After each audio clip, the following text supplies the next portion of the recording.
do qual toda a família no céu e na terra toma um nome, para que, segundo as riquezas da sua glória, vos conceda que sejais corroborados com o poder do seu Espírito no homem interior, para que Cristo habite pela fé no nosso coração, a fim de, estando arraigados e fundamentados em amor, poderdes perfeitamente compreenderdes com todos os santos qual seja a largura, o comprimento e a altura e a profundidade, e conhecer o amor de Cristo, que excede todo o entendimento, para que sejais cheios da plenitude de Deus.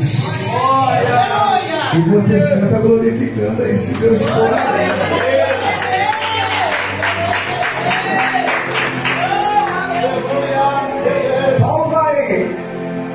Vai declarar: por esta causa eu me ponho de joelhos.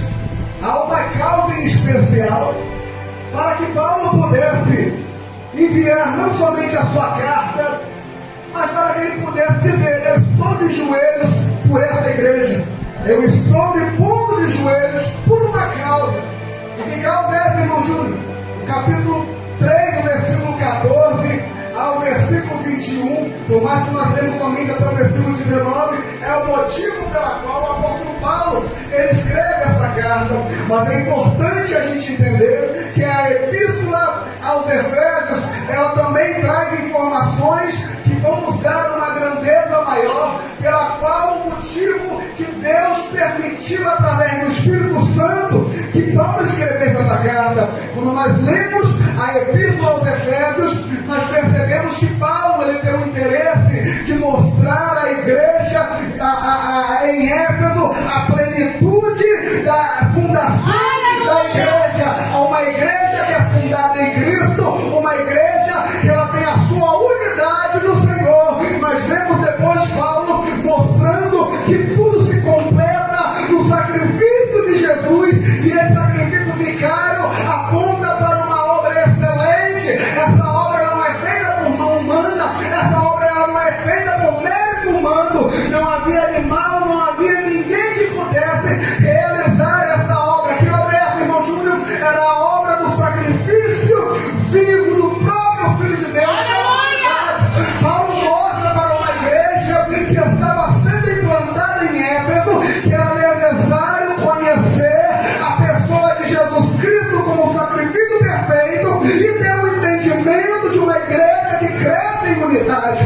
Logo eu entendo que depois disso, Paulo ele vai mostrar que essa igreja ela tem uma posição diferente. A posição dela é nos locais celestiais. Paulo vai mostrar que é um ambiente sobrenatural dentro do ambiente natural. Como eu entendo isso?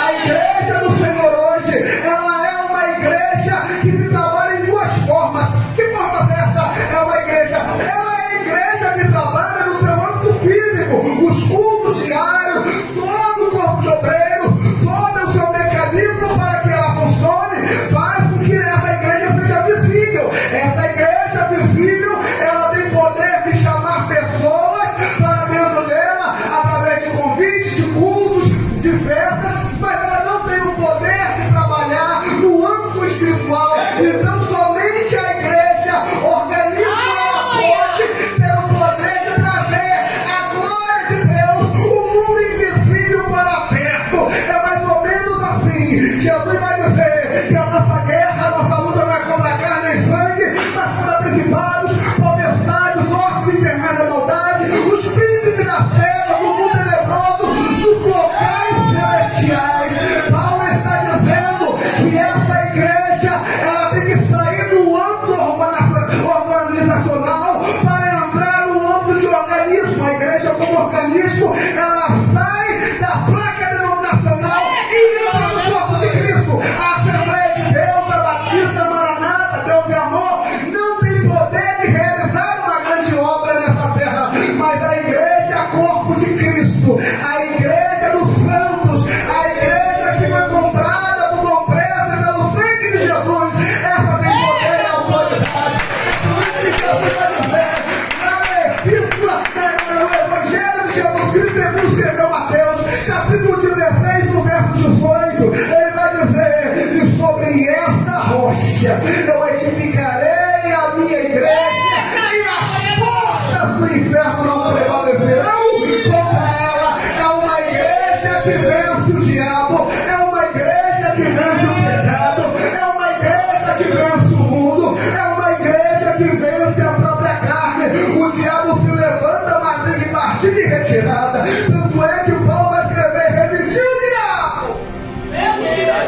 e fugirá de vós. A igreja, a organização, ela até tem poder de uma forma física, mas a igreja, o organismo, ela tem um poder sobrenatural. Paulo vai falar também sobre a guerra espiritual, como nós vimos. E eu acho lindo que o presidente Flávio falou sobre essa guerra espiritual. É uma guerra que nesse exato momento está acontecendo. Talvez você não saiba, mas existem demônios que estão rodeando esta igreja. A vontade deles é de entrar aqui e acabar com esse trabalho. Se não fosse o poder do Espírito Santo e ordens dadas pelo próprio Jesus de enviar os seus anjos aqui neste lugar, esses demônios já tinham acabado com essa igreja, nessa localidade, mas há um poder sobrenatural sobre essa igreja que faz vivo, que está dentro dela, que somos nós, o corpo e membro de Jesus. A igreja tem poder sobre o pecado, sobre os demônios. Aí quando você ora aqui, demônios partem em retirada.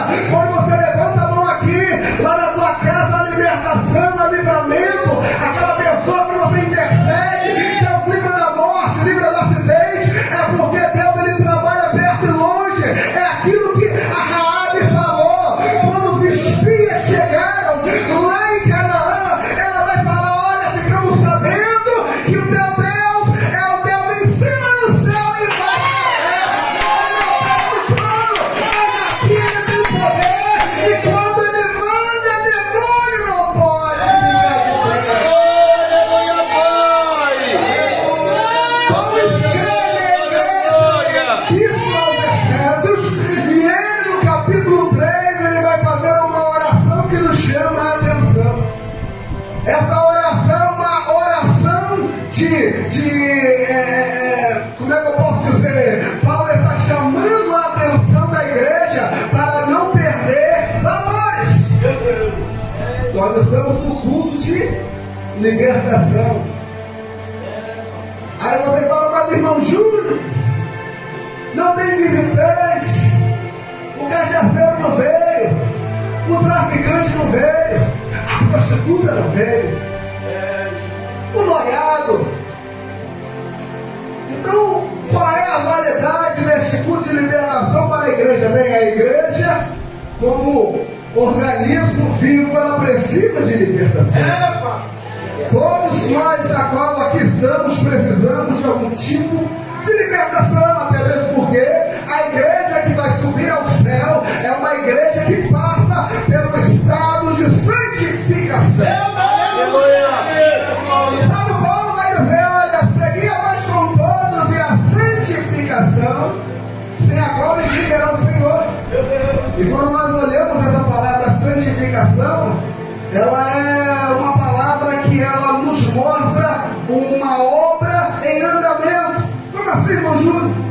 Quando a gente fala de santidade e santificação, essas duas palavras ela têm conotação diferente. A santidade, eu quero trazer para a igreja hoje, seria quando nós, de alguma forma, renunciamos ao pecado, a algum tipo de ato pecaminoso. Quando você e eu, no ato da nossa conversão, nós dizemos não para a nossa vida, para o pecado que nós amávamos e vivíamos, nós entramos rapidamente no estado de santidade. E a santificação, irmão Júlio, a santificação é quando eu mantenho essa proposta no dia seguinte, na minha vida, e no outro dia, e vou mantendo, eu saio da santidade e entro na santificação. Logo, pastor, eu entendo que a santificação nada mais é do que a santidade em ação.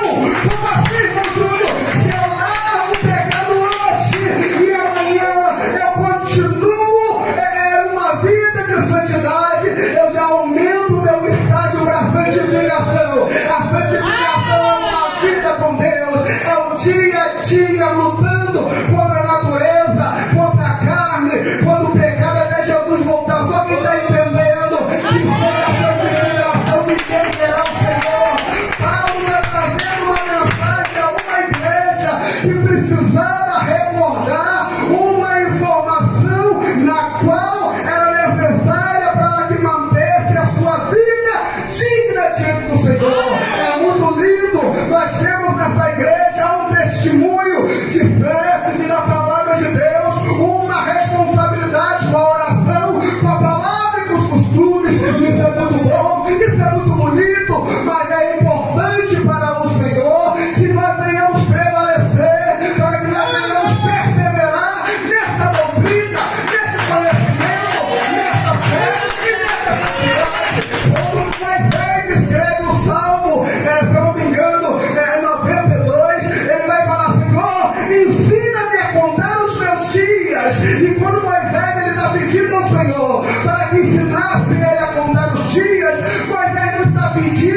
atuais, ou com base no nosso calendário da nossa vida de nascimento. Ou seja, não é no dia que eu nasci e no dia que eu vou morrer. Moisés, ele está preocupado em que Deus viesse ensinar a ele os dias do novo nascimento. Como assim, irmão Júlio? Eu vou explicar. Deus, quando ele olha para mim, para você, ele não olha para você e não contabiliza a tua história, o teu nascimento com base no dia que você nasceu e foi lavrado no cartório, o teu registro de nascimento. Não. Deus, ele contabiliza os teus dias com base no dia que você levantou a tua mão e aceitou Jesus como único Deus Salvador.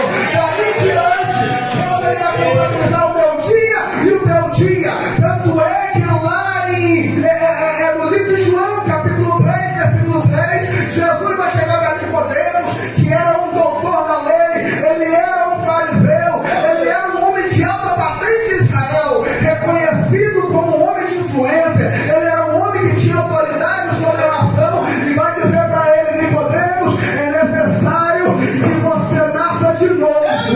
Meu Deus, parece que agora gerou um escândalo. Jesus está sendo ofensor com aquele homem? Não. Jesus está dizendo o seguinte: aquele que não nascer da carne e do Espírito, aquele que não nascer de novo, não vai entrar no reino de Deus.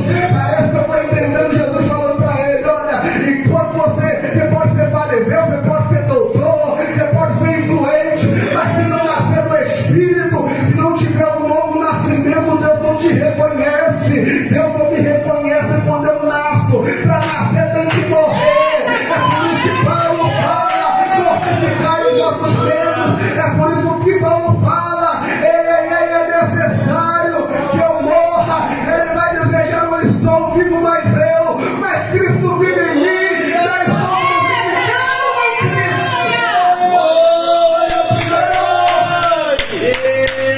E a minha morte foi executada quando eu estou crucificado. Aí eu nasço de novo. Aí eu tenho um novo nascimento. Eu tenho um registro no cartório do céu. Esse nascimento no cartório do céu, ele vai determinar a minha vida no reino dele.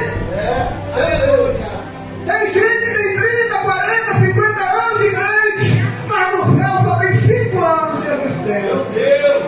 Como assim, meu Júlio? Os meus primeiros anos eu servia, eu santificava, eu guardava, eu renunciava.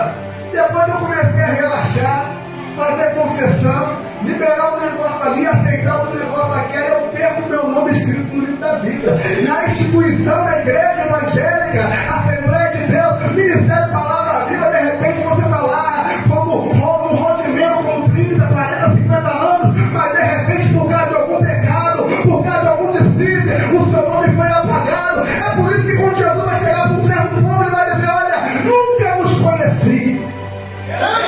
O povo está dizendo: então não profetizamos, então não me fizemos, então não me falamos. Mas Deus, ele não olha pelo fazer nem pelo dizer. Deus, ele não está preocupado com as obras. Deus está preocupado com o homem interior. E é por isso que Paulo, ele está mostrando a igreja de Éfeso que é necessário nós venhamos manter uma conduta íntegra para que nós venhamos chegar diante de Deus irrepreensível. O Júlio não vai entender, você vai entender. Deixa eu tomar uma água que eu tenho a garganta rolada.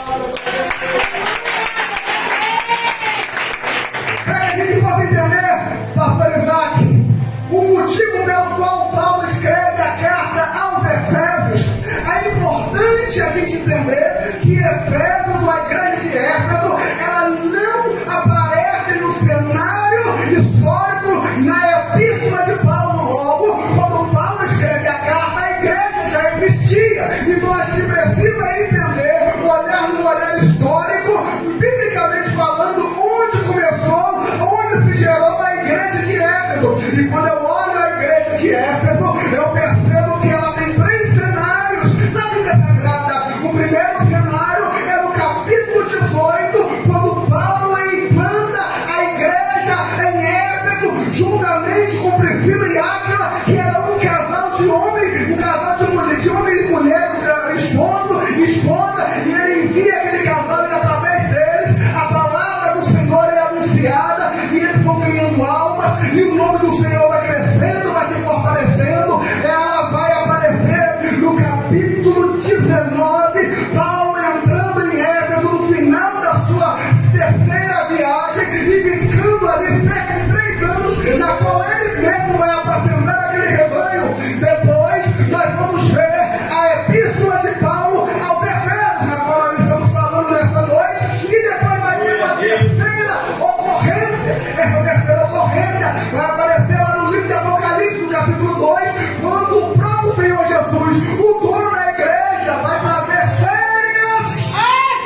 a mensagem ao anjo da igreja de Éfeso.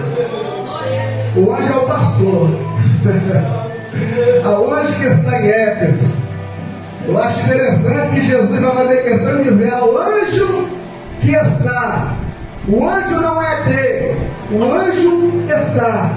Isso para mostrar, não aqui, mas para muitos pastores que acham que eles são soberanos, que acham que ele não pode ser substituído, que o anjo não pertence a, o anjo está em. Hoje o anjo pode estar aqui, amanhã o anjo pode estar lá, mas a presença do sumo pastor que é importante para reger aquele rebanho. Nós temos aí muita igreja que está afundando porque Deus já rejeitou o pastor, ele não quer sair, ele não quer entregar o bastão, ele não quer passar a igreja, ele não quer entregar para outro, passa para filho, passa para cunhado, passa para amigo, e a gente percebe que grande é a queda dessas igrejas. Mas quando o pastor reconhece que o sumo pastor é Jesus Cristo e é ele que está na frente da tua vida, ele sabe que Deus te comanda, Deus te governa.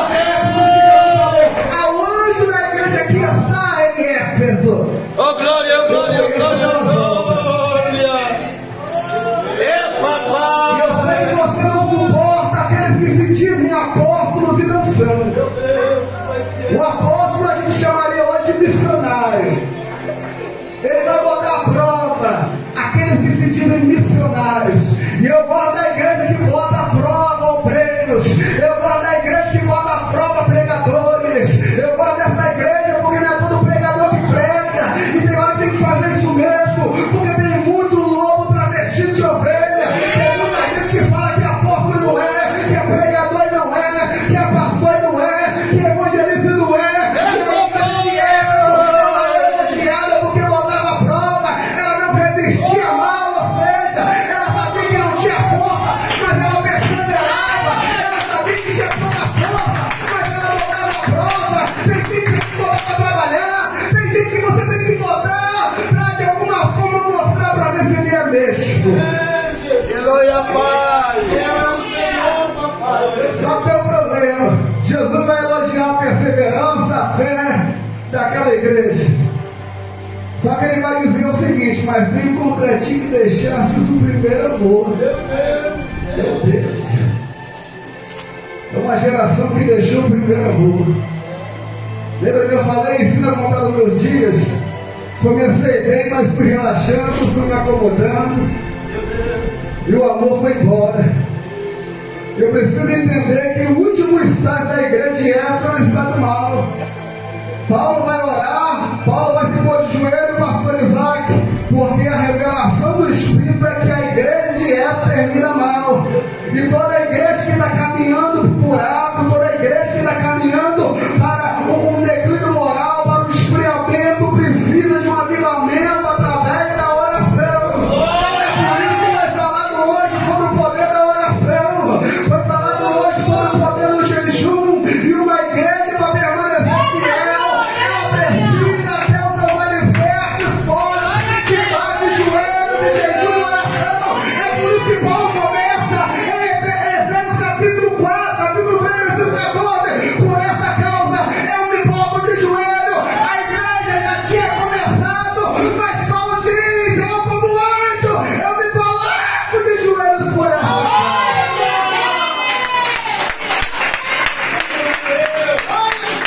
O negócio não serve, Jesus vai repreender e vai dizer: porque se não virei contra ti, tirarei o teu castiçal.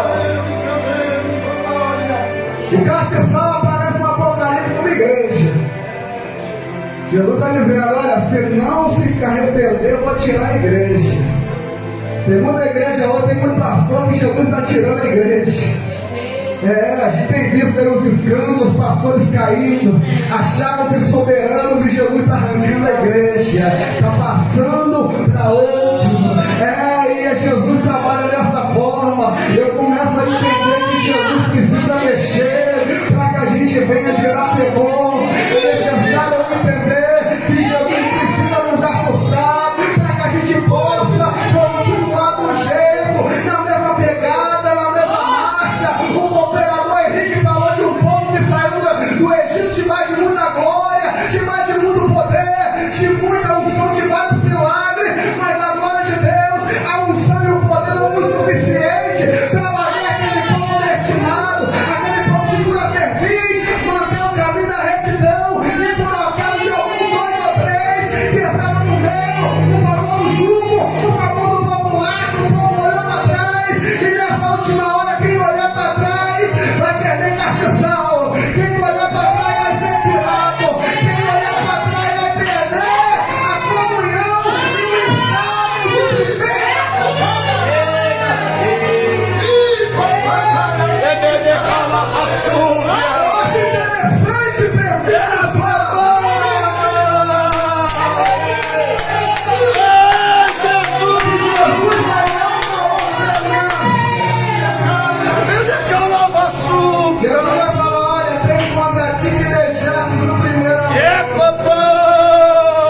amor.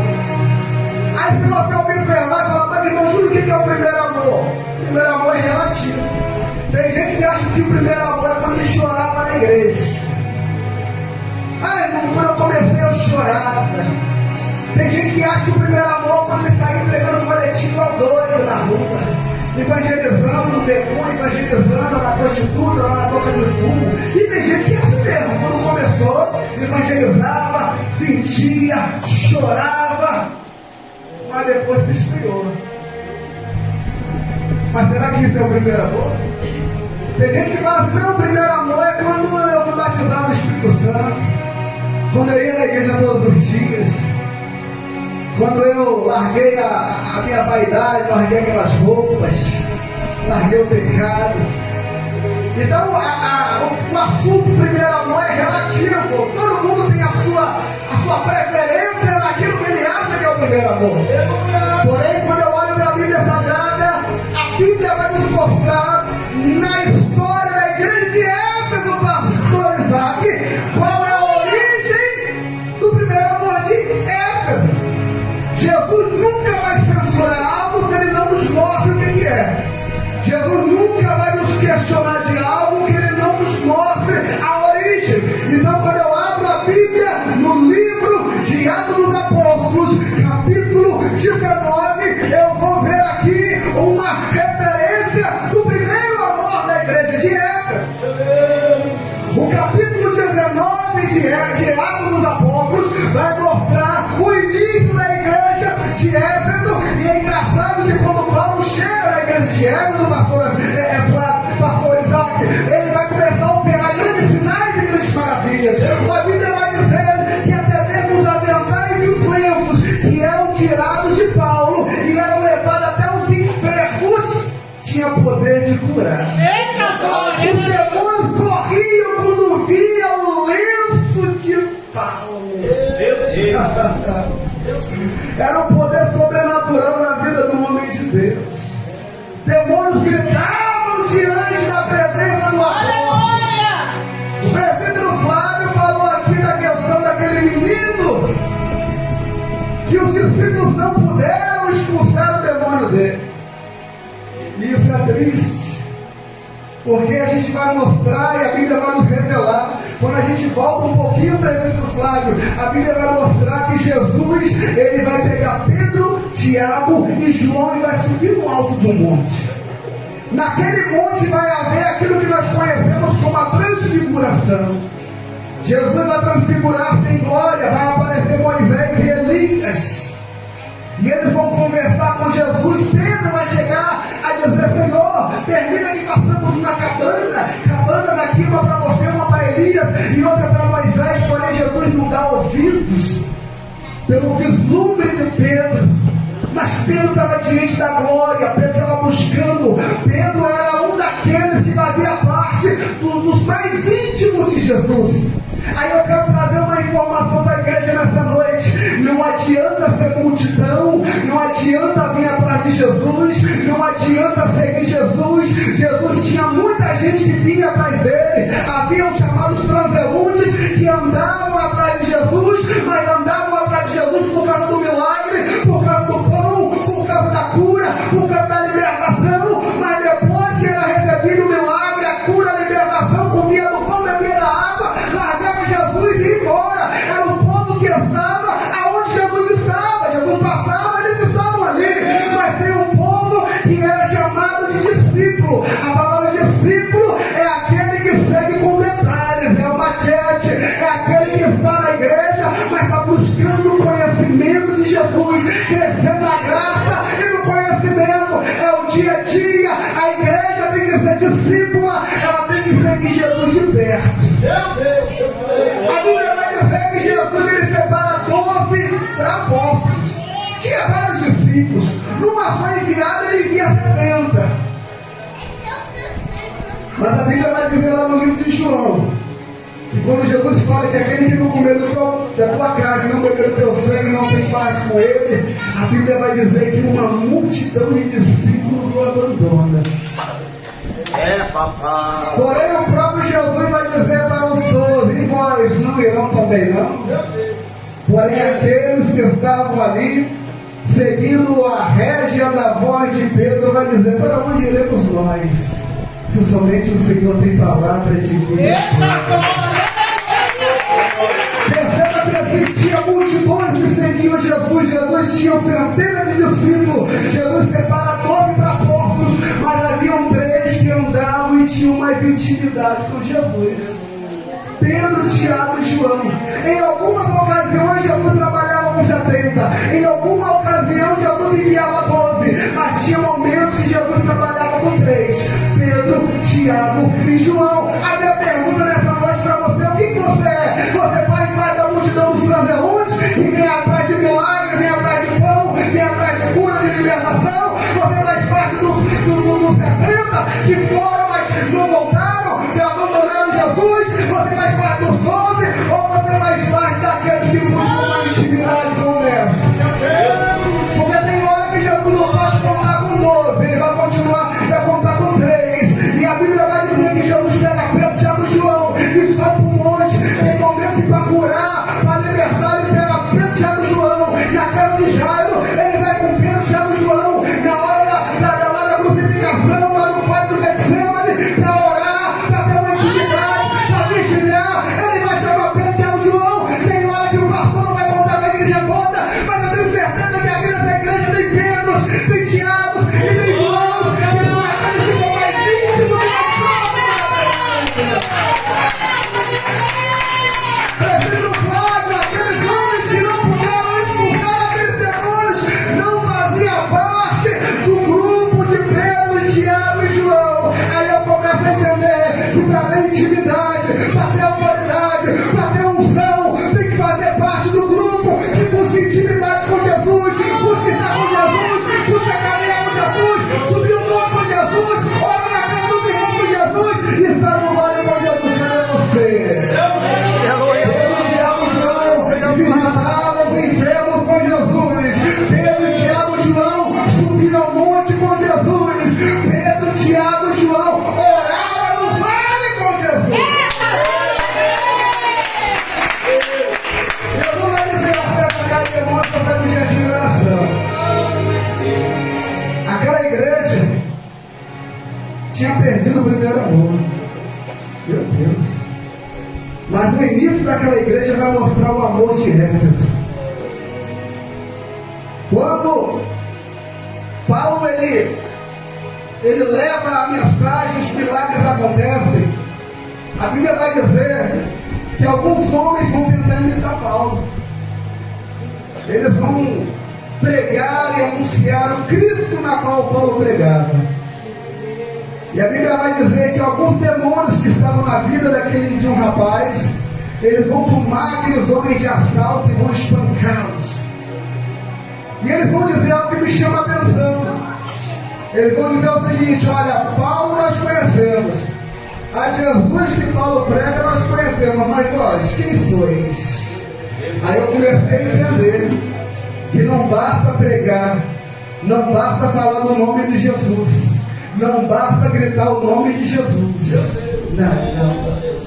Você não pode usar o nome de Jesus como amuleto. Você não pode gritar o nome de Jesus como amuleto, como crucifixo. Aqueles homens pregavam o nome de Jesus que Paulo pregava, que iria expulsar demônios da Zona Isaac. No nome de Jesus que Paulo pregava, os demônios vão dar testemunho de Paulo. Vão dizer: olha, Paulo nós conhecemos, Paulo é homem de Deus, Paulo tem autoridade, Paulo tem unção, o nome de Jesus tem poder, o sangue de Jesus nos liberta, mas não sei quem são. Não basta gritar o nome de Jesus, não basta falar o nome de Jesus, não basta cantar o nome de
tinham comunhão.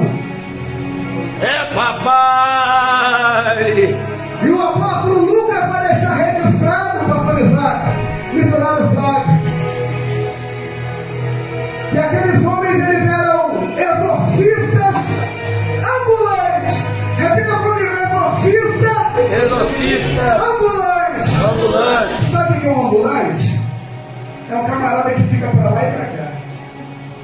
Você conhece? Eu conheço um monte. Tem um monte de pregador, eles chamam hoje o nome mudou para itinerante. É o pregador que na igreja dele ninguém conhece.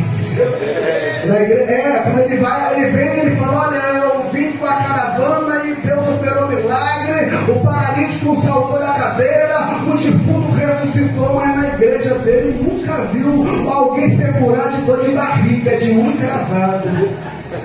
Os ambulantes, fica rodando de igreja em igreja, mas não tem poder, não tem autoridade. Tem gente que só opera milagre na igreja dos outros. Na igreja dele ninguém conhece. Na igreja dele ele gagueja, ele erra até a saudação, é ruído com medo. Está com medo de crer. Você é transeunte, você é ambulante, você não para em lugar nenhum. Mas essa coisa está dizendo: Paulo era conhecido no céu e era conhecido no inferno. A igreja de Éfeso conhecia Paulo. Será que é uma igreja que conhece? Será que você tem a mesma autoridade que você tem na igreja dos outros, na igreja onde você reúne? Aqueles homens eram ambulantes, pregadores, exorcistas, mas não tinham intimidade. Pregavam a Jesus que eles não conheciam, pregavam um Jesus que eles não tinham intimidade. Aí Jesus permitiu que aqueles demônios dessem uma corda neles, e a Bíblia vai dizer que 2 daqueles 5 homens vão sair desnudos, pelados e foram envergonhados. Papai! Você sabe onde é o primeiro amor de Éfeso? O primeiro amor de Éfeso acontece quando há temor. Porque a Bíblia vai dizer que depois dessas coisas gerou temor. Então, quando é que eu tenho o primeiro amor na minha vida? Quando eu tenho temor. A maioria das igrejas perderam e perdem o primeiro amor quando elas passam a perder temor. Repita comigo: perder temor. Perigoso. Você quer uma coisa? Lá em Atos capítulo 3, se eu não me engano, a Bíblia vai dizer que Pedro estava pregando e a igreja crescia e se multiplicava. Mas tinha um casalzinho. Esse casalzinho, não sei se fazia parte das 500 almas, não sei se fazia parte das 120 almas que estavam orando, eu não sei se ele fazia parte das 4.000, das 5.000 almas que se converteram, mas uma coisa é certa: a igreja crescia e se fortalecia em tudo, na comunhão, no partir do pão, na doutrina dos apóstolos, tudo a igreja crescia em comum. Mas tinha um casal chamado Ananias e Safira, que eles tentaram fazer um negócio para enganar Deus, e Deus ninguém engana.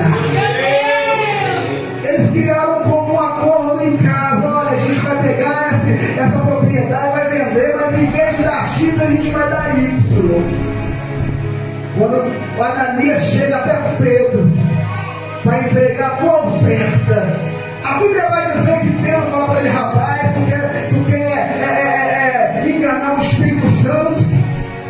Está vendo esses jovens que estão aí? Esses jovens vão carregar o teu cadáver.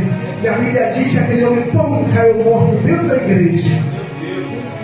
Para piorar, a Bíblia vai dizer que a tua esposa chega depois, chega atrasada. Tem uma irmã que chega atrasada, mulher de Ananias.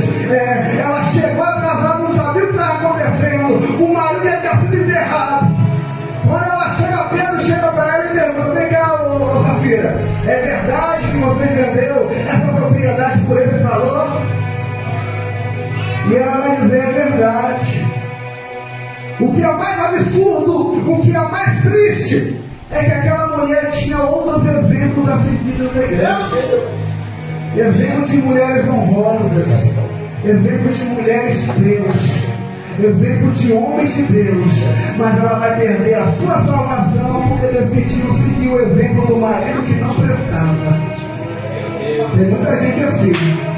Tanto exemplo bom para seguir na igreja, quer seguir o exemplo de crente Cardoso, quer seguir o exemplo de crente desviado, quer seguir o exemplo de murmurador, quer seguir o exemplo de contendeiro, vai cair morto. A Bíblia vai dizer que Pedro chega para ela, assim como esses jovens carregaram o cadáver do teu marido, eles vão carregar o teu, e aquela mulher caiu morta dentro da igreja. Por que você está falando isso, irmão Júnior? Porque a igreja que nascia e crescia debaixo da unção do Espírito, quando aquela mulher caiu morta, a Bíblia diz que então gerou temor, e muitas vezes é necessário Deus matar alguém dentro da igreja para gerar temor. É por isso que nessa última hora os escândalos estão acontecendo, e quanto mais opera o escândalo, mais a igreja tem temor. A igreja do primeiro amor, ela mantém o temor, ela mantém o medo de pecar, de viver uma vida de pecado. Só quem está entendendo a mensagem. Qual é o primeiro amor de Éfeso, irmão Júnior? Aquela igreja tinha temor. Repita comigo, tinha temor. Tinha temor. A segunda coisa que tinha a igreja de Éfeso, a Bíblia vai dizer, e a palavra do Senhor crescia. A igreja de Éfeso tinha tempo para a palavra. A igreja de Éfeso valorizava a pregação e o ensino da palavra. A igreja de Éfeso valorizava a doutrina. Quando eu sei que eu tenho o primeiro amor, quando eu valorizo a palavra, quando eu valorizo a doutrina, quando eu valorizo o ensino, quando eu valorizo a escola bíblica dominical, quando eu valorizo a palavra, eu estou no primeiro amor. E quando eu perco o primeiro amor, irmão Júnior, é quando eu perco o temor, é quando eu perco o aceio do culto. Eu não gosto mais de pregação, eu durmo na pregação, eu faço cara feia na pregação, mas tem um povo aqui nessa noite que parece que está no primeiro amor, porque leva a palavra, pratica uma palavra, ouve a palavra, prega a palavra e vive a palavra. Não deixemos o primeiro amor. A igreja de Éfeso vai nos mostrar o primeiro amor. Só isso, irmão Júnior, não. Você vai ler também em Atos 19, versículo 19, ali, 18, 19, que aqueles que vinham confessavam publicamente os seus pecados. Aí eu preciso entender que o primeiro amor diante de Jesus é quando eu confesso o pecado. Tem pecado que precisa ser confessado. Tem pecado que você tem que ir até o pastor. Tem pecado que você vai direto a Jesus. Como assim, irmão Júnior? Pecado que eu vou ao pastor é pecado de escândalo. Pecado que envolve terceiros. Fornicação, adultério, brigas. Escândalo veio lá fora, eu venho e confesso a igreja. Mas tem pecado que você pode ir até direto a Jesus. Tem fugidos para que não pecais, mas se pecais, nós temos um advogado junto ao Pai Jesus Cristo justo. Se você pecou, se você xingou, se você pegou uma coisa que não agradou o Espírito Santo, vai até Jesus, ele é teu advogado, ele vai levar a tua causa ao Pai, o Pai vai perdoar em nome de Jesus. Mas nós precisamos confessar o pecado. Hoje nós estamos vivendo uma época, pastor Isaac, que é vergonhoso confessar pecado, é até escandaloso confessar pecado, mas a igreja que confessa pecado, ela está mais próximo de Deus do que a igreja que vive encobrindo o pecado. Quanto mais eu confesso o meu pecado, mais próximo eu estou de Jesus. Porque Jesus, ele não quer santarrões, ele quer santos justificados pelo confessar os pecados. Jesus Cristo sabe que nós somos pecadores, mas nós precisamos ser pecadores arrependidos. O próprio João vai dizer, filhinhos, quem é nascido de Deus não vive pecando. Ele não diz que não peca, ele diz que não vive pecando. Por quê? Porque quem peca e se arrepende, confessa e deixa. E quem confessa e deixa, alcança a misericórdia. Mas quem vive pecando, entra numa vida de iniquidade e tem um pecado maior a cada dia.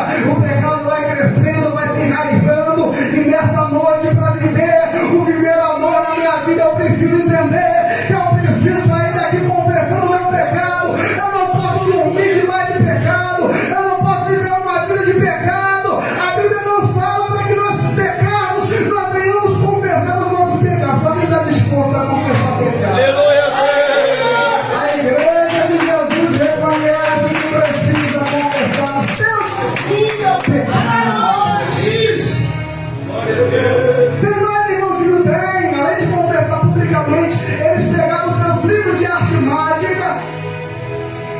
Eles queimavam em praça pública. Como assim, irmão Júnior? Queimar livro de magia é dizer: estou largando o pecado de verdade. Porque não adianta confessar e manter o pecado dentro de casa. Tem peça de roupa que você precisa jogar fora, precisa queimar. De repente uma blusinha, uma bermuda, um short, uma camisa de gripe. De repente aí um boné, um número de telefone, uma foto antiga que quando você lembra do teu corpo sarado, do teu corpo quando você era moça jovem, e às vezes isso te oprime, e você precisa queimar isso, você precisa jogar isso fora. Isso é algo que te bloqueia para você ter uma vida de santidade, uma vida de crescimento espiritual. Quantas pessoas pararam lá atrás, pararam porque olham para elas hoje e acham que são feias, acham que estão acabadas, mas Deus não olha para isso, Deus olha para o que está por dentro. Talvez você está se condenando, lembrando o passado, como foi pregado aqui hoje, lembrando o Egito, lembrando o pepino, lembrando o alho poró, lembrando o peixe. Mas deixa eu te dizer uma coisa: para viver o primeiro amor, tem que queimar tudo, tem que jogar fora tudo aquilo que você faz.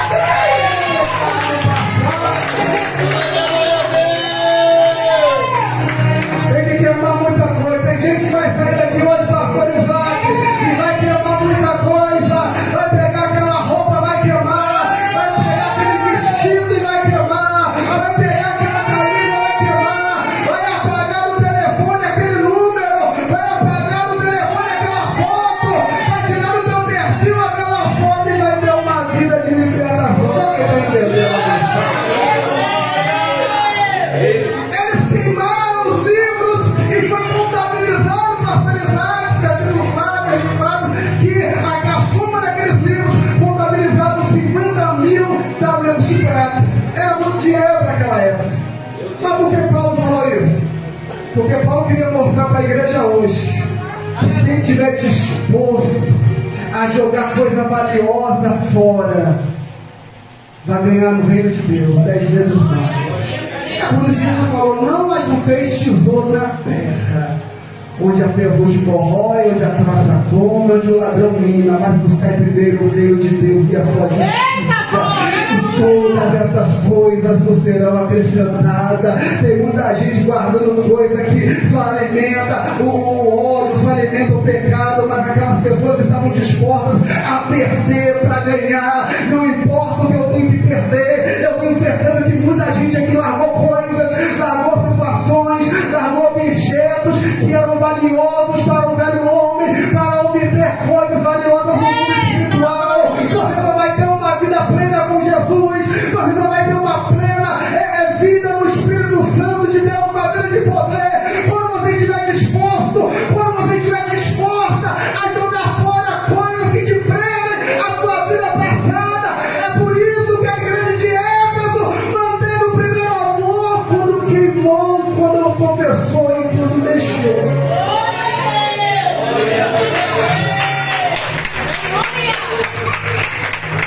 Perceba que Jesus vai falar: veio contra ti que deixaste o primeiro amor. Lucas vai mostrar o primeiro amor de Éfeso. E Paulo aparece no cenário orando para a manutenção do primeiro amor. A única forma de eu fazer a manutenção do primeiro amor na minha vida é na oração, é no jejum, é na consagração, é na observância da palavra. Eu sei que as horas já se foram. Eu vim pregar uma coisa, mas Deus mudou a mensagem. Eu gosto é disso. Quando Deus muda a mensagem, Deus não mudou o contexto, mas Ele mudou porque Ele precisava palestrar alguém que não sabe. Paulo vai dizer que ele ora por esta causa. Que causa, irmão Júlio? Uma vida plena diante de Jesus, uma vida de santidade. Nós estamos aqui falando, mais 5 minutos eu termino. Paulo vai dizer o seguinte, lá em Éfeso capítulo 3, versículo 14, ele vai dizer o seguinte, versículo 16, para que segundo as riquezas da sua glória, vos conceda que sejais corroborados com o poder do Espírito no homem interior. Meu Deus, Paulo está dizendo para que vocês sejam cheios do poder de Cristo no homem interior.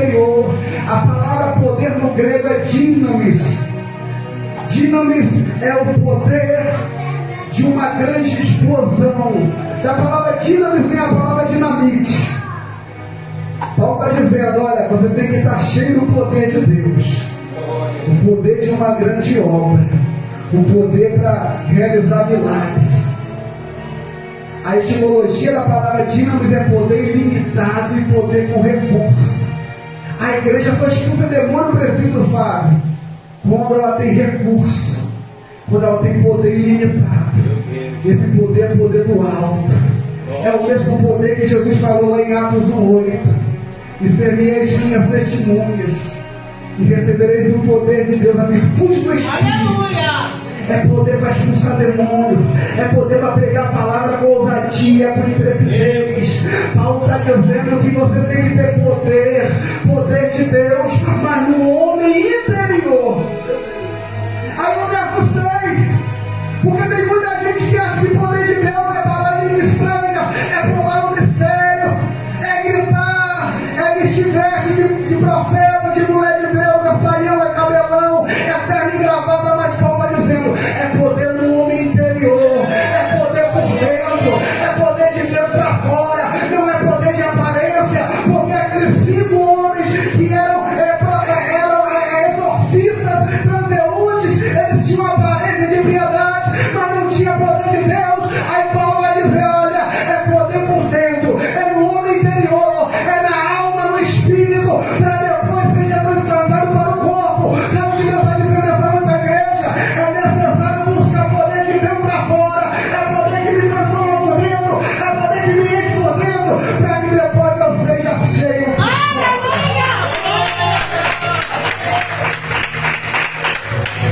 O próprio Davi vai dizer, olha Senhor, ele vai dizer para que ele seja cheio. Enche meu vaso, unge a minha cabeça com óleo, e meu cálice transborda. Aleluia! Ele está dizendo, eu quero unção na cabeça, mas eu preciso transbordar. E para transbordar eu tenho que estar cheio por dentro. Eu tenho que me encher por dentro. E nessa noite eu sei encher pessoas aqui por dentro. Mas eu procuro de libertação e Deus precisa trabalhar em mim por dentro. Ele sabe que não é só por fora. A aparência é muito bonita, é muito gostoso. Está no meio dos irmãos, mas não adianta eu ter uma aparência por fora e não ser cheio por dentro. É por isso que Isaías vai dizer lá no seu capítulo 24, de Isaías 22, se não me engano, que a salvação é por muito seguro, é salvação por dentro e salvação por fora. Eu tenho que mexer por dentro para mexer por fora. Davi vai dizer, unge a minha cabeça com óleo para que o cálice transbordar, transbordar, encher, transbordar, até aparecer. Eu só transmito a presença de Deus por fora, porque eu estou cheio por dentro. Só que está cheio por dentro nessa noite, só que está transbordando, só que está saturando, só que está cheio de inspiração nessa noite, para dizer, eu estou cheio do homem interior, e agora eu transmito a glória de Deus por fora.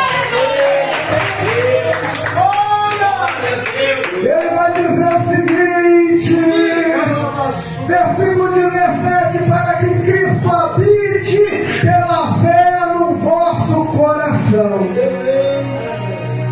Ele vai usar o termo katokel, é uma habitação permanente.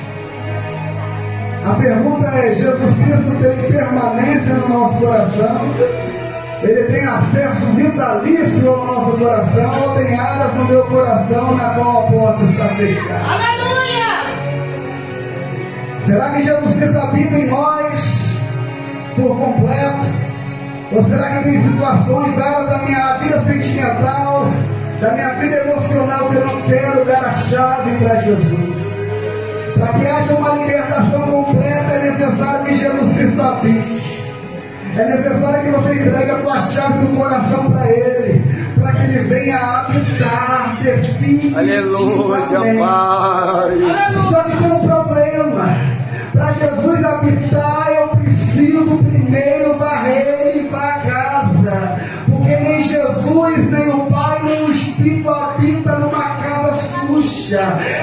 diz lá no livro de Gênesis, capítulo 24, no versículo 31, a Bíblia vai dizer que quando Eliezer, que é um símbolo do Espírito Santo, ele vai até a casa de Rebeca, ele é convidado para entrar e ele diz o seguinte: venha para dentro, meu Senhor, porque a casa já está limpa, o Espírito Santo só habita em casa limpa, Jesus só habita em casa limpa, Deus só habita em casa limpa. É por isso que a mulher se perdeu a dracma, ela tem inteligência e ela se preocupa em acender, cantar e varrer a casa, porque só acham que é perdido quando a casa está limpa. Se a casa estiver suja, a dracma se continua perdida, enquanto a casa está suja, aquilo que tem valor na tua vida não vai ser achado. Mas quem varrer a casa, quem limpar, quem tirar a sujeira, quem mover os móveis, vai varrer, vai limpar e a casa vai estar limpa e Jesus vai poder habitar. Porque Jesus não vai habitar, ele pode até entrar,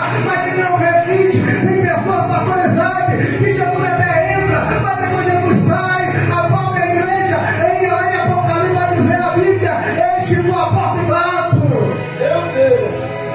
Tem igreja que Jesus está do lado de fora, tem coração que Jesus está do lado de fora, mas Jesus está batendo na tábua do teu coração dizendo: se você abrir, ouvir e abrir, eu entrarei e cearei contigo nessa noite. Jesus está convidando pessoas aqui para deixar entrar definitivamente no teu coração. A Bíblia está dizendo que Paulo está rogando, Paulo está se pondo de joelho, rogando para que Jesus Cristo possa habitar pela fé. Habitar pela fé no trabalho. A palavra fé no grego é piscis. A etimologia é observância rigorosa da verdade para cumprir. Observância rigorosa da verdade para cumprir. É eu pegar a Bíblia e aplicar na minha vida. E não é somente pregar, não é somente cantar, é aplicar, é a viver. Quando eu aplico a palavra de Deus na minha vida, eu tenho fé suficiente para que ele habite e permaneça. Eu sei lá, tem gente aqui que vai sair daqui botando a Bíblia em prática na vida. Vai voltar a aplicar a Bíblia, viver a vida, pegar a Bíblia, e a Bíblia vai fazer parte da sua vida. E a partir desse momento, Jesus vai habitar no nosso coração. Só para entender a mensagem. É necessário que eu deixe ele habitar. É necessário que eu deixe ele habitar. E ele vai dizer o seguinte: ó, estando arraigados e fundamentados em amor. A palavra arraigado tipifica, pastor Isaac, uma igreja como árvore. E árvore de raiz profunda. Eu preciso ser caracterizado como árvore de raízes profundas. Repita comigo: árvore de raízes profundas. Nós temos algumas árvores de raiz profunda. Nós temos ali o cedro, nós temos a palmeira. E aí eu acho lindo que a palmeira, como o cedro, as suas raízes, elas se preocupam mais de crescer para baixo do que a própria árvore aparecer. Quanto mais as suas raízes crescem para baixo, ela vai crescendo para cima. Seria mais ou menos assim: ela cresce um palmo para cima e 5 para baixo. Ela tem mais preocupação em descer do que em subir. É por isso que aqui João Batista vai dizer: é necessário que ele cresça e eu diminua. Eu tenho que descer na terra dele. Eu tenho que ser crente enraizado na palavra. A raiz profunda vai me dar estabilidade. Quanto mais alto Deus te colocar, importa que eu desça mais, que eu me aprofunde mais, que as minhas raízes desçam mais. E quando o vento vier, quando você olha para uma palmeira no deserto, aquele vento vai batendo, a palmeira vai envergando. Quem olha fala: vai quebrar, vai cair. Tem hora que a palmeira ela nem curva tanto que a areia chega até a cobrir. Quem olha fala: sumiu, desapareceu. Bem que eu sabia que não aguentava, bem que eu sabia que não era mulher de Deus, bem que eu sabia que não era homem de Deus. Mas depois que a tempestade passa, que a poeira passa, a palmeira volta do lugar. Quem olha para você fala: não vai aguentar,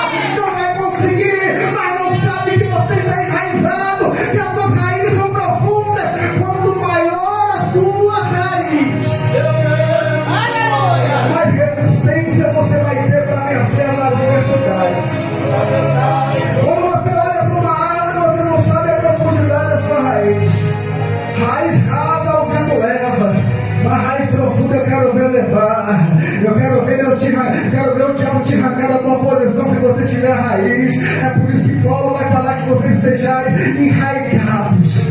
Já tem gente hoje botando raiz profunda. Já tem gente hoje enraizando na palavra, na oração, no jejum. Já tem gente hoje descendo a presença dele. Já tem gente hoje diminuindo.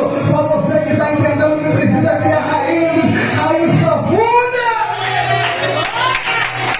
Existe uma árvore chamada calo. Calma, ela é diferente porque o calo é uma árvore de deserto. Mas ela precisa procurar água.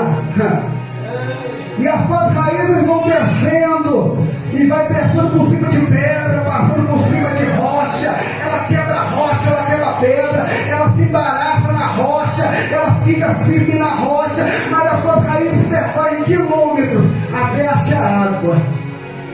E quando ela acha água, ela se fortalece.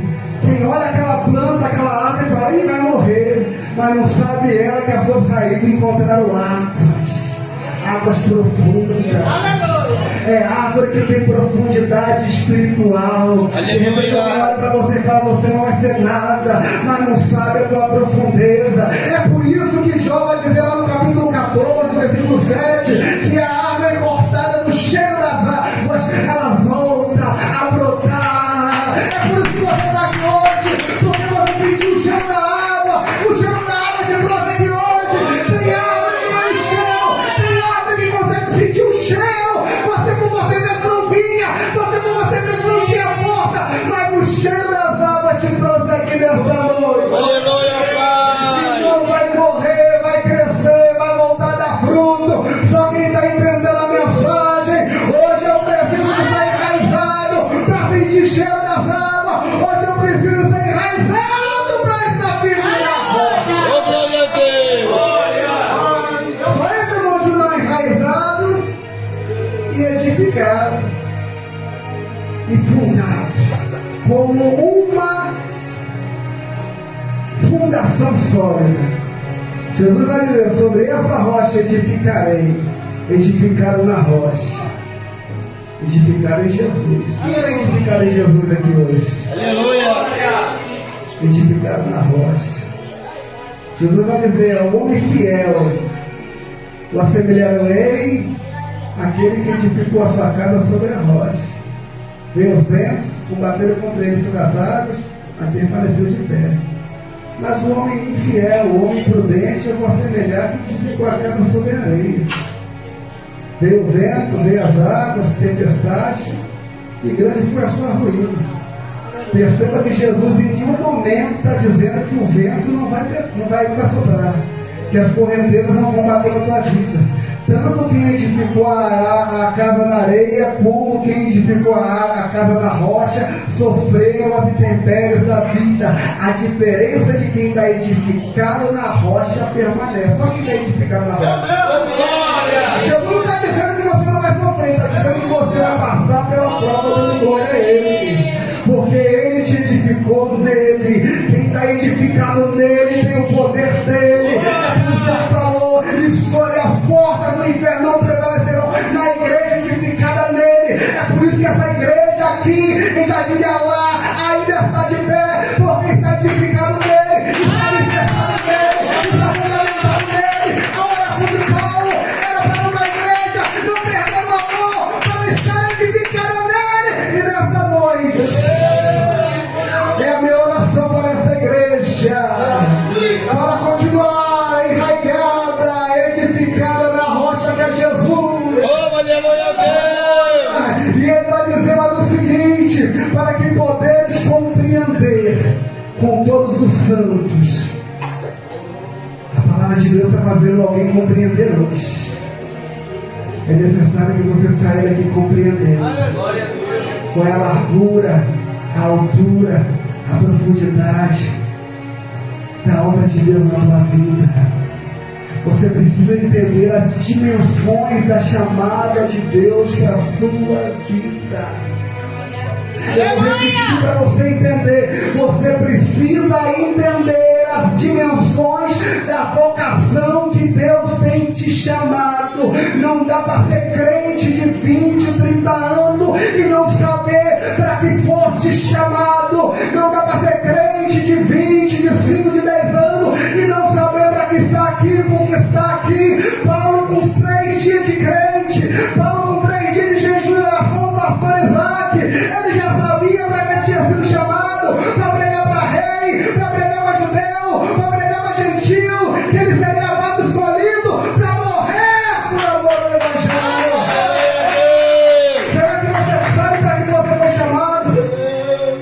você não sabe, meus pêsames, mas a igreja que Paulo se põe de joelho, ela compreende qual é a vontade de Deus na sua vida, para que você foi chamado, para que você foi chamada nessa noite, irmã. A minha oração é que o Espírito Santo te esclareça, é para que o Espírito Santo te esclareça, é por isso que Paulo vai escrever aos Efésios: levanta e desperta, e levanta dentre os mortos, desperta do que dorme, e Cristo te esclarecerá.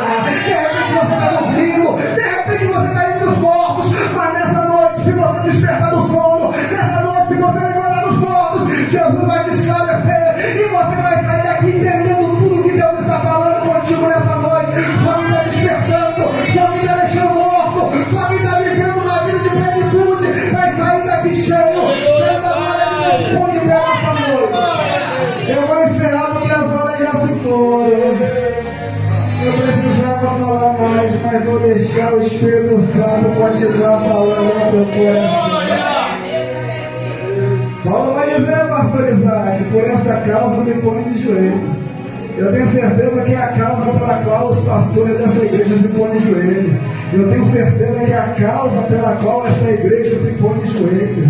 Deus só estou conosco nessa noite para nós observarmos a posição, não que estamos, mas que estaremos no dia do arrebatamento da igreja. Jesus, ele requer uma igreja santa, ele requer uma igreja que tem intimidade, ele requer uma igreja que guarda o primeiro amor, não uma igreja que começa bem, não uma igreja que começa firme, mas uma igreja que permanece e vai até o fim. Não uma igreja que nós vimos muitas igrejas que começaram bem, muitos pastores, muitos pregadores, muitos cantores que começaram bem guardando essa doutrina e hoje estão cheios de vaidade com brinco, andando no caminho de luto e bermuda, escandalizando cantores de biquíni, escandalizando a obra de Deus. Mas Jesus Cristo não olha para isso, ele não olha a forma que eu comecei, ele olha a forma que eu termino. É por isso que lá no livro de Daniel, capítulo 5, Daniel já velhinho, com cerca de 80 anos, 85 anos, quase 90 anos, Deus está escrevendo na parede a sentença de Belsazar. A mãe do rei fala: olha, tem um moço aí, um senhor, que ele era garoto no dia do seu avô, no dia de Nabucodonosor, ele não sentou na mesa, ele não comeu da comida oferecida a ídolo, ele quando jovem, ele se recusou a comer a comida do rei, a comida da idolatria, a comida do pecado. Hoje ele está velho e hoje ele continua o mesmo. Não chama ele de Belsazar, não, que ele não gosta não. O nome dele é Daniel. Aí aqui diz, oh glória, que o rei vai chamar ele. Ele não estava na pacotinha do grupinho que comia a comida do rei, ele não estava na pacotinha do grupinho que comia a comida de demônios, mas ele manteve a comunhão. Quando o Belsazar chega para ele e pergunta a ele: vem cá, vai comer com Daniel?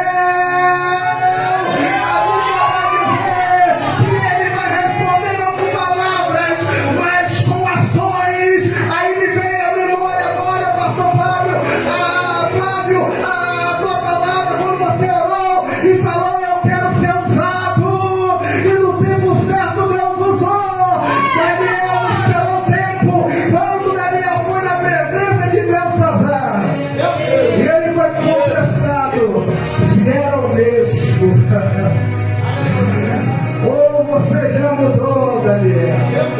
Você é o mesmo que comia ali o repolho, que não comia da comida do rei, ou você agora já está comendo, ou você agora já está fazendo confissão, ou você agora já está aceitando, ou você agora já está fazendo vista grossa. Daniel começou bem e ele está terminando os seus dias bem. Ele vai provar não com palavras, mas com evidência.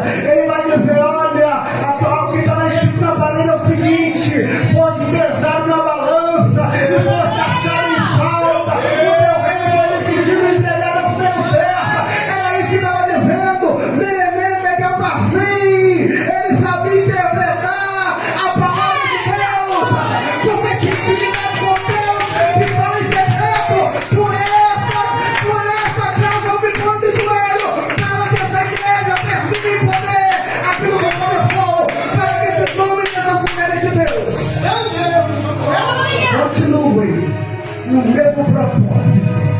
na mesma vocação na qual fostes chamados. Fechemos os nossos olhos nessa noite. Eu quero, antes de entregar o microfone para o pastor, eu quero fazer uma oração para essa igreja. Eu quero botar essa causa no meu joelho. E eu quero que você ponha também no teu joelho essa causa. A Bíblia diz que a mulher desceu agora, hein? A mulher sunamita, ela recebeu um milagre que ela teve um filho, ela não pediu. Mas depois o menino morreu. O menino estava no campo e o pai mandou para casa. A mãe pegou o menino e ficou com ele no joelho. O menino morreu no joelho. Mas Deus não permaneceu ele morto por muito tempo. Porque quem tem meninos no joelho, Deus envia a resposta. Essa tua causa hoje, Deus está mandando dizer para alguém, a causa hoje que você trouxe, você vai colocar nos teus joelhos. O termo joelho é oração. Você vai apresentar a sua causa hoje para o Senhor. Eu não sei qual é o menino que está morto, eu não sei qual é a menina que está miseravelmente demoniada, eu não sei qual é o problema, eu não sei qual é o menino que alguém não soube, não pôde expulsar demônios, como o presbítero Flávio falou. Mas nessa noite, se você botar a causa no joelho, Deus vai entrar com a providência, seja na tua casa, na tua família, no teu trabalho, alguém da tua vizinhança, uma enfermidade que te assola, um perigo que está te rodeando. Por essa causa você vai se pôr de joelho, por essa causa você vai interferir a Deus juntamente comigo. Meu Deus! De libertação. Jesus quer libertar pessoas aqui. Cheio de libertação é cair demoniado. Negativo. Tem um processo da libertação de demônio, mas tem um processo de libertação na qual Deus quer certificar por uma obra mais excelente. Aleluia! Fechemos os nossos olhos. Senhor Deus e Pai, por essa causa nós nos pomos de joelho. A sua igreja está intercedendo neste momento. Nesse momento há uma batalha espiritual e a tua igreja entra no cenário. Eu creio, Senhor, que o Senhor está enviando milhares de anjos, demônios estão partindo em retirada. Há obras de macumbaria estão sendo desfeitas, anuladas. Aquela macumbeira não vai ter êxito porque a obra foi desfeita pelo poder da palavra. Julgos estão sendo quebrados pelo poder da unção. Obras de macumbaria, feitiçaria, demônios do alcoolismo, da prostituição, desejos de sensualidade, promiscuidade, prevaricação, obras da carne estão sendo desfeitas. Homens e mulheres estão sendo levantados e edificados. O poder da tua palavra, Deus. Eu quero rogar juntamente com essa igreja. Eu quero pedir ao Senhor do teu poder, a excelência da tua glória, a plenitude do teu Espírito Santo e do conhecimento de Jesus Cristo nesse importante lugar. Senhor, seja habitante nas nossas vidas, na nossa vida, no nosso intelecto, no nosso conhecimento, vai repreender a obra do aniversário, obra de feitiçaria, palavra de maldição, palavra contrária contra as crianças, contra esses casamentos, contra este ministério, contra essa igreja. Vai jogando por terra, vai repreendendo, vai desfazendo, vai anulando. Pai, essa obra, esse pedido, essa petição que essa mulher agora está intercedendo, este homem, essa mulher, essa coisa está sendo apresentada, entra com libertação, entra com a cura, entra com a restauração, e mostra que o Senhor é o mesmo, que haja um avivamento nessa igreja, e aquele que estiver morto, venha ressuscitar, aquele que vem estar dos mortos, venha se separar, que não falte o primeiro amor nas nossas vidas, até o dia da tua vida que nós possamos ficar irrepreensíveis em amor, irrepreensíveis na fé genuína e no poder de Deus. É a nossa oração. Aqueles que creem e agradecem, levanta suas mãos e dá uma salva de palmas para Jesus, porque Jesus está neste lugar e a tua